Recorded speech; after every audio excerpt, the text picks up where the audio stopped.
Hello, and welcome to episode number 15 of Eye-Opening Moments, where you hear stories of adversity, encounters, and perspectives. These are real-life stories that can lift your spirits, give you some food for thought, or move you. I'm your host, Emily K. Tan. In this episode, you will hear about not the usual accomplishments, You Can't Persuade Me, and the first time.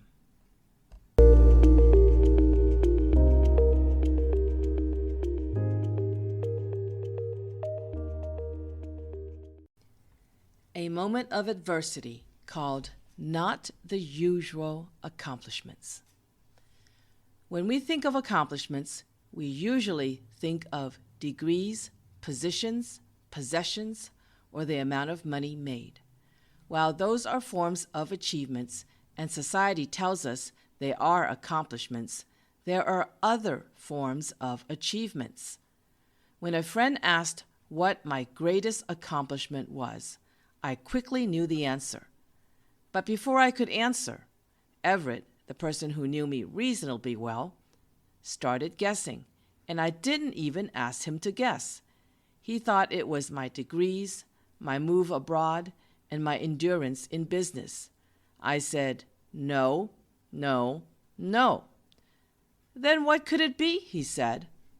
I explained, and he agreed that it was indeed a great accomplishment.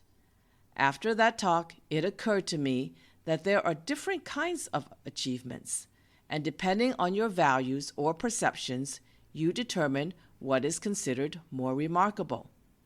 With only a few decades of life, I considered my most significant accomplishments to be the degrees earned, the number of possessions, titles, or positions, and the amount of money earned.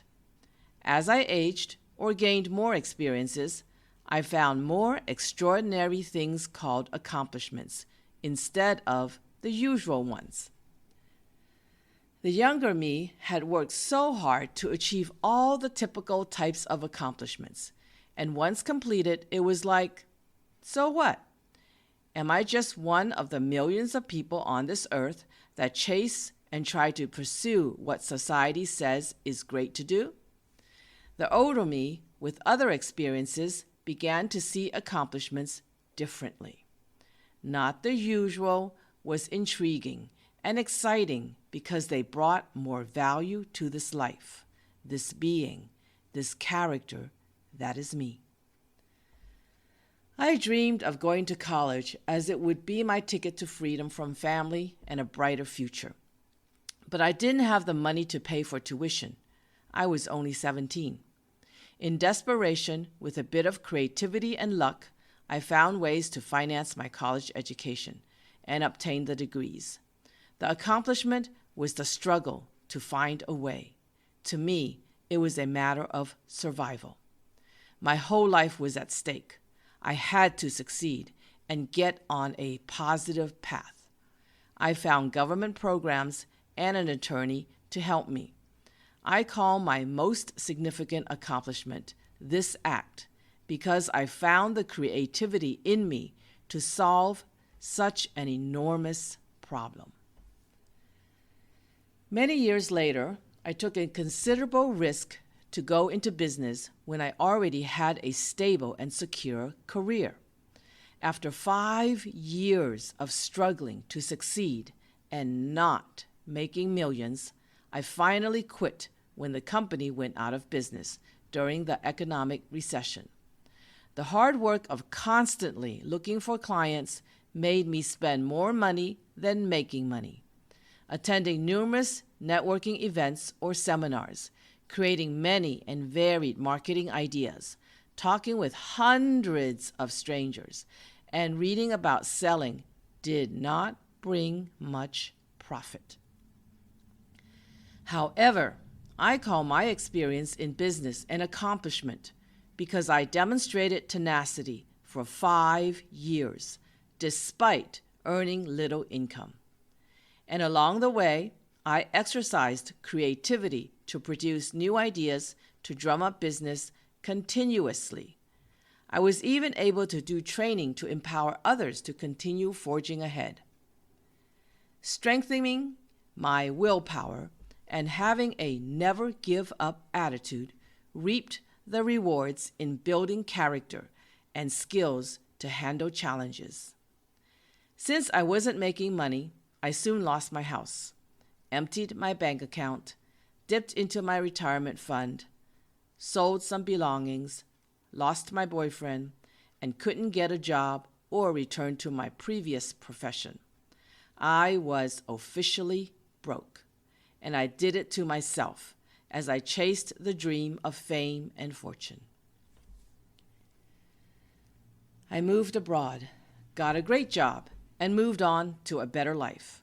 I call it a great accomplishment because I had hit rock bottom with no money, no house, no boyfriend, and instead of making matters worse or mediocre, I found my way to a foreign island, got a new job, started all over, and enjoyed a great life there. In my middle age, the COVID-19 pandemic hit the whole world. I was deeply affected by it. 8 months before the government announced a pandemic, I had already quit my job and searched for a new career path. Now that we were officially in a pandemic, I couldn't even have any freelance income. I couldn't travel. I couldn't continue taking classes or meeting up with friends. We were in a lockdown. As time passed, my savings were dwindling each day. I comforted myself by saying I had experienced worse when I went out of business, because now I had more savings. Still, the lockdown started as a few weeks, to a few months, to more than a few months. It was getting scarier and scarier.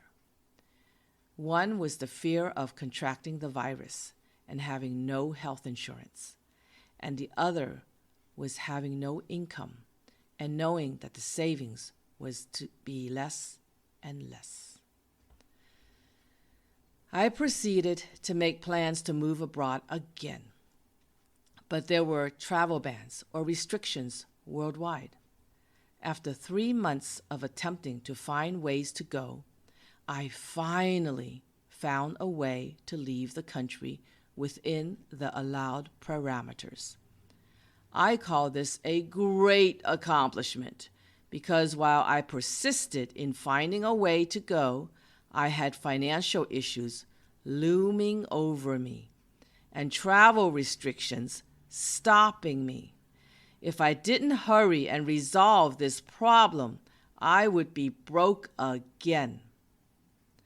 Despite the travel ban, I found a way, did what I needed to do, and arrived in a foreign land with a job and income once again.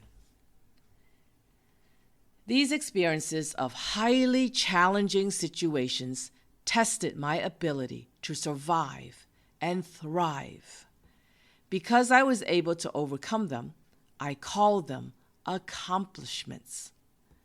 More incredible than overcoming challenges was the resulting character of me.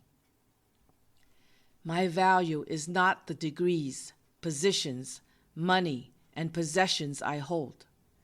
Titles, money, and possessions come and go. As precious as they may be, they are pretty fragile because we can lose them just like that. However, the value of me, the character of who I am or who I've become from the challenges I can overcome and be victorious are everlasting. As I once read somewhere, the value of a person is not what they have, it is who they are.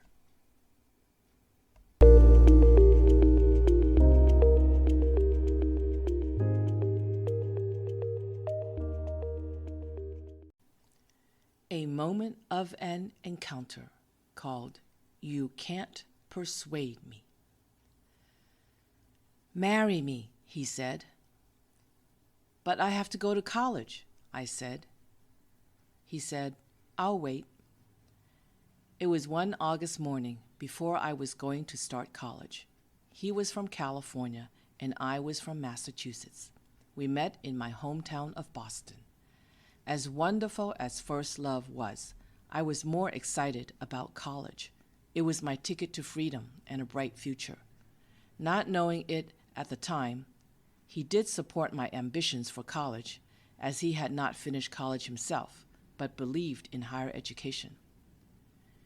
2 years in college, we kept a long-distance relationship with many phone calls. "Come to California," he said. "But I love where I am at college," I said.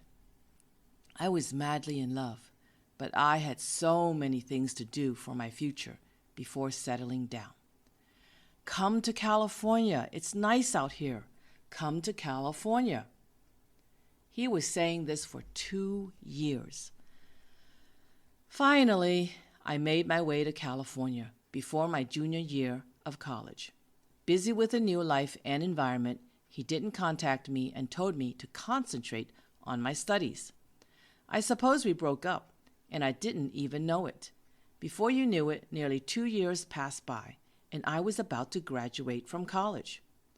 One Saturday morning, my roommate woke me up to answer the phone.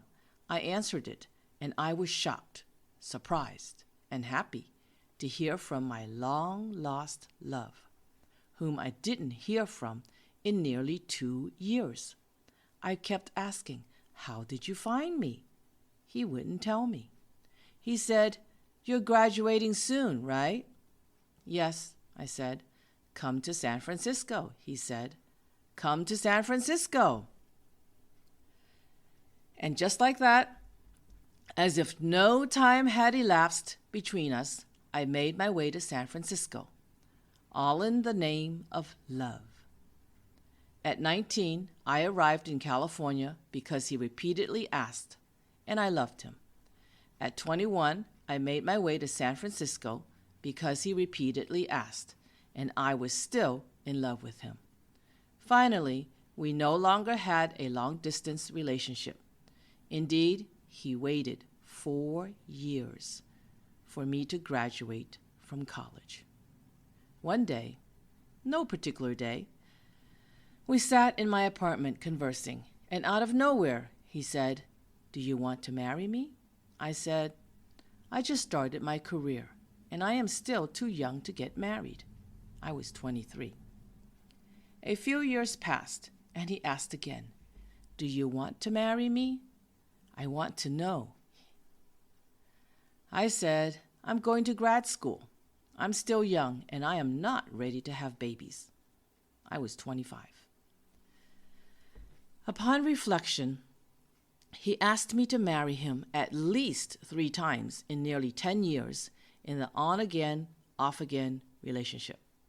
Being that he was the love of my life, it is strange that I never outright said yes. I always had a good reason for a delay, as if I was a career-oriented person aiming for the stars. Why did I never say yes? I don't know. Fast forward 5 years later. By the time I was 30, 4 men proposed to me, and I never said yes yet. Then 2 weeks before I was going to get married, I called the love of my life. I said, "I'm going to get married. Do you want me to get married?" He did not reply. I said, "Do you want me to marry someone else?" He said, "You go ahead and decide for yourself." I said, "I'm asking you what I should do." Again he said, "Decide for yourself." Then with tears in my eyes, I said, "You don't love me. You would just let me go marry somebody else." I'll never forget what he said in return. "You don't understand what love is. If you love someone, you let her be free as a bird. Let her fly wherever she wants to go." He was right. I didn't understand love, at least not at the level he was talking about. He was 7 years older than me and probably always steps ahead of me. Perhaps I never thought I deserved love because Mom gave me away when I was 5 years old. Maybe I was scared of it and didn't know how to handle someone loving me so much. I might have even missed out on something more with him. But I will forever have beautiful memories of my greatest love, and he will forever occupy a place in my heart.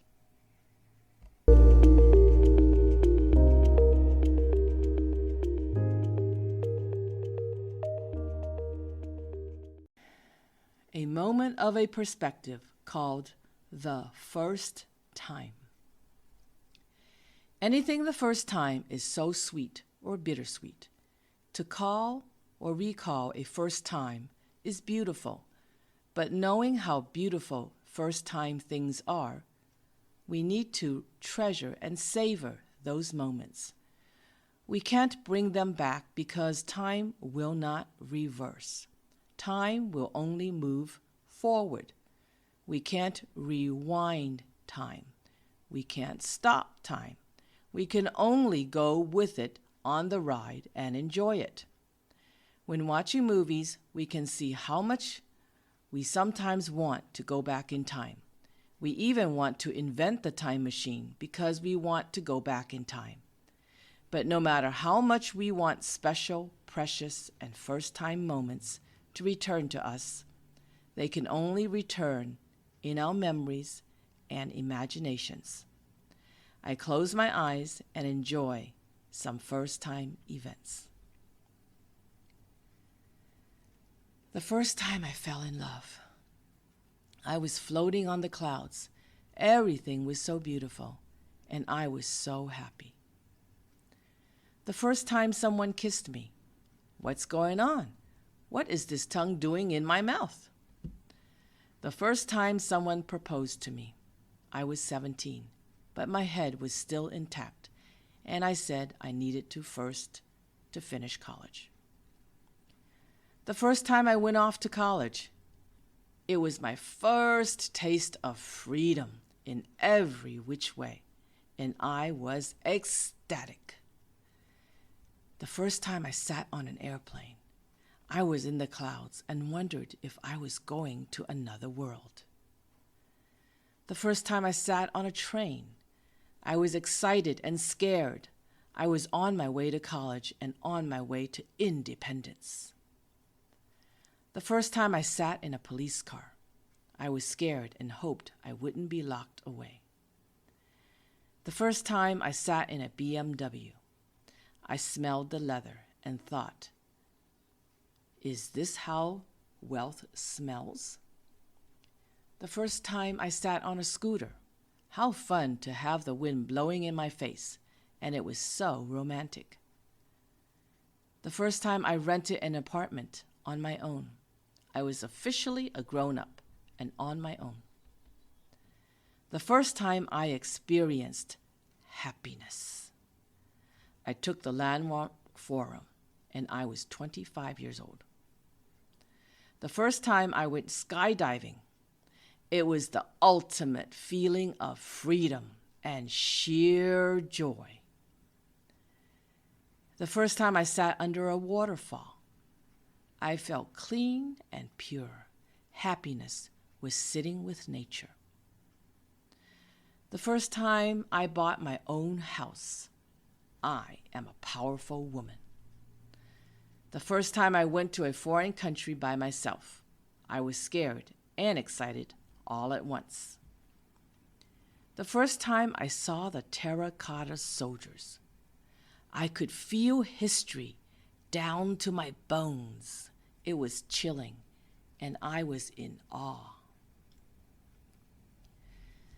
The first time I saw the Great Wall, I am just a little being in this big universe.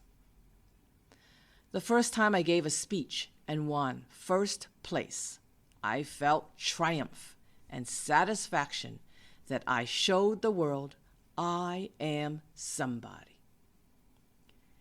The first time I made $10,000 on one sale, in disbelief, I counted the zeros again. The first time I arrived in California, everything was beautiful. The clouds were puffier in California. The first time I moved abroad, I was immediately engrossed in a new world and a new job I had never experienced before. What about the first time something bad happened?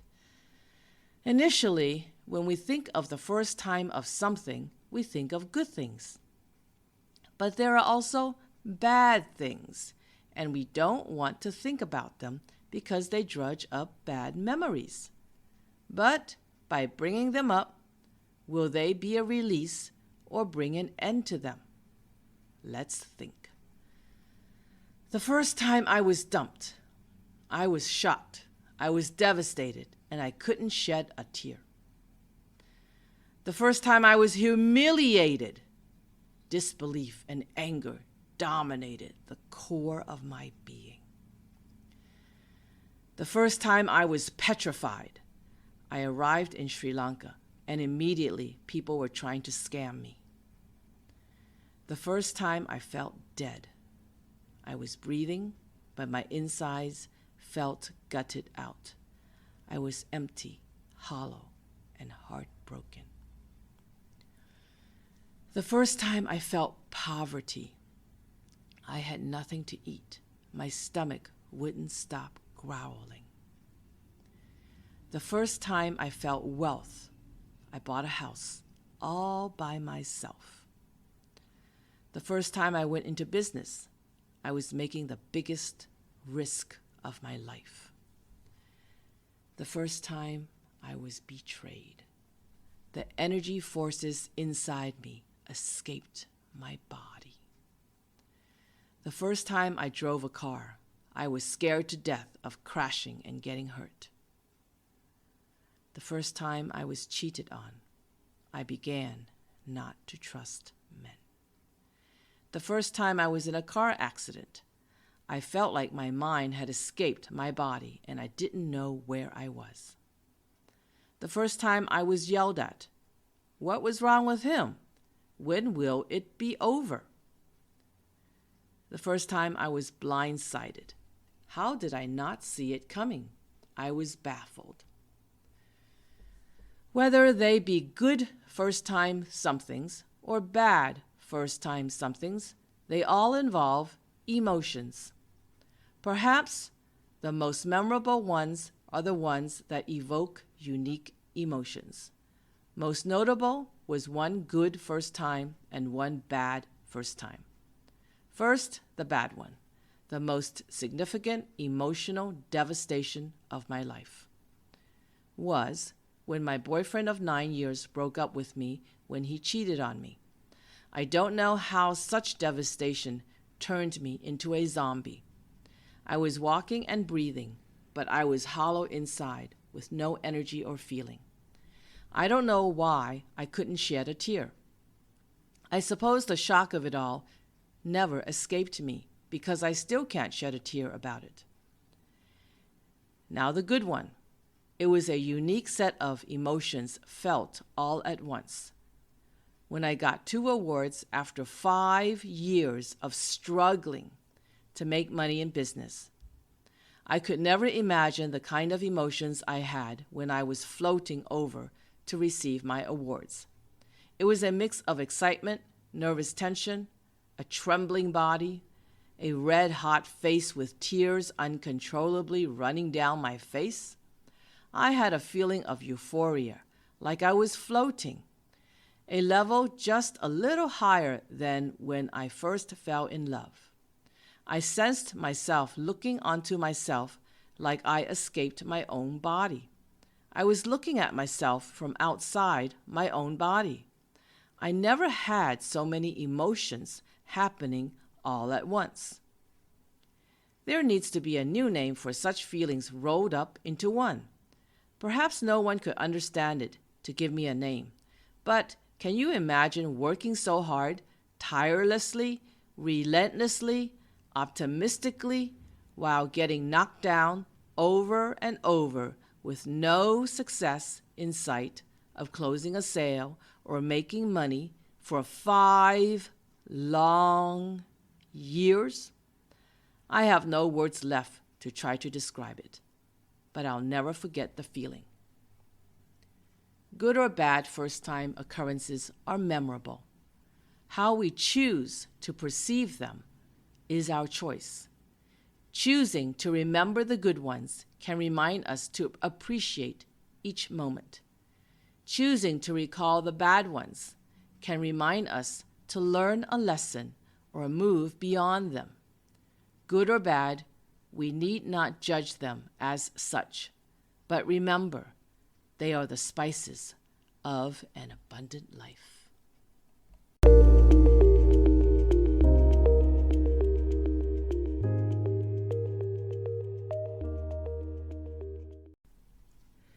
Though I made some usual accomplishments, I was glad to discover unusual achievements to be proud of because they say more about the value of me. Though I was blessed that the love of my life proposed to me over 3 times, I had the sense to forge ahead with my goals and know that it wasn't meant to be. Though we have bad first-time memories to learn lessons from, we also have good first-time memories to appreciate. Next week, you will hear 3 new real-life stories called When They Say You Can't, A Chance Encounter, and Things Saved and Things Left Behind. If you enjoyed this episode of Eye-Opening Moments, please leave a comment, share it with others, share it on your social media, or go to inspiremereads.com. Thank you for listening.